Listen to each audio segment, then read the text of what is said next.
In the midst of course, touting what Canada's role is going to be, he was asked about Premier Scott Moe, not too pleased by the fact that not only he didn't know about this press conference, but wasn't invited.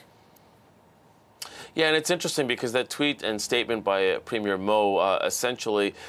it was almost like a double-edged sword, wasn't it, Angie? He was talking about how he was disappointed that the Prime Minister was going to be in Saskatchewan and in Saskatoon without his presence and without really any kind of notification from the Premier, but at the same time sort of saying how happy he was that he's going to be showing off how Saskatchewan is able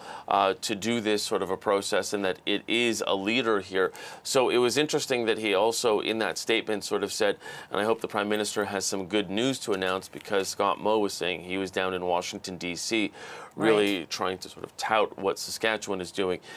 Clearly, no firm announcement here in terms of an envelope of money, but Trudeau really trying to sort of showcase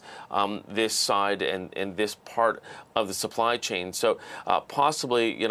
Scott Moe might give him half a mark for that one, and maybe he wasn't invited because there was no ribbon cutting, frankly, and there was really nothing to sort of really announce. But it's interesting, though, that the federal government is,